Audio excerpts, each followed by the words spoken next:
Big question is it just all about taxes, or are there other things that states do to sweeten the deal? Well, it is taxes, and they're not just tax credits, they're also rebates and grants. But the other thing that's really important to producers is infrastructure, crew base, as well as studio space. But in addition to that, what's really important is what the state has to offer in terms of a look and feel. So New Mexico had a look and feel that was very important for a project like Breaking Bad. Joseph, talk to us a bit about your business. Studio, or at least production company, comes to you, says, here's what we have in mind. What's the back and forth like? Describe for us a typical situation.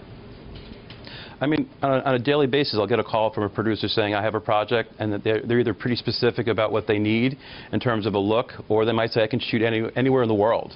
Where should I go? And they're asking me that question because they're interested in what incentives are available. So right now, here in the U.S., there are more than 40 states offering incentives, and outside the U.S., there are over 30 countries. So we usually go through the list of states and countries that might work for their project, narrow it down to the states that provide the producer with certainty. Producers are looking for certainty when they're working with these incentives. They want certainty as it relates to the law, certainty as it relates to process, as well as certainty as it relates to funding. And then beyond that, we then narrow down to specifically how the incentives work for that particular project.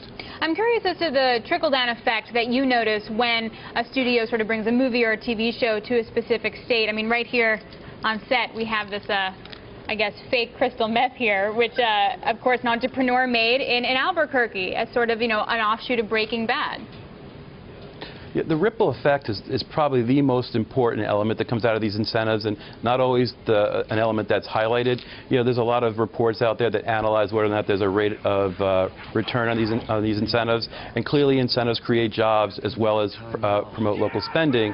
But it's the ripple effect that, and I'm not an economist, but you know, anytime a dollar is spent in a state, it gets spent over and over again. So it may initially be spent related to the production, but beyond that, it's impacting restaurants, it's impacting hotels, it's impacting housing, and it just keeps going. So that's the ripple effect that's really important to these states and countries. We've taken a look at individual states, New Mexico, for example, New York, Georgia, California, to see what kinds of incentives they offer production companies.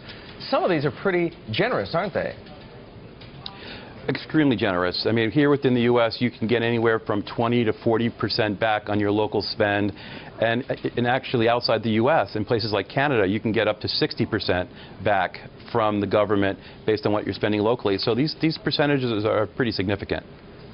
Well, what are some of the downsides, though, if you take a look at, say, The Wire, the films in Baltimore? Could that have the knock-on effect of bad publicity? And is there a risk of states not making their money back? Well, in terms of publicity, I guess you can use the old adage, there's no such thing as bad publicity. Even the show like Breaking Bad, it was, you know, about crystal meth. It still actually did a great job in promoting the state. I would say the same thing about Baltimore. You know, in terms of the negative side, there's always going to be an economic analysis that's done to see whether or not it makes sense for the state, which is why these incentives always will be changing, because there is a sort of an ebb and flow, because it has to make sense for the state as well as make sense for the producer. But it really goes back to what I said before. There's a direct benefit as it relates to taxes that are collected by the state, but it's the ripple effect that is really hard to quantify. Right. That is the true benefit to the state. That I think that ripple effect far outweighs any negative impact that some of the direct impact may highlight.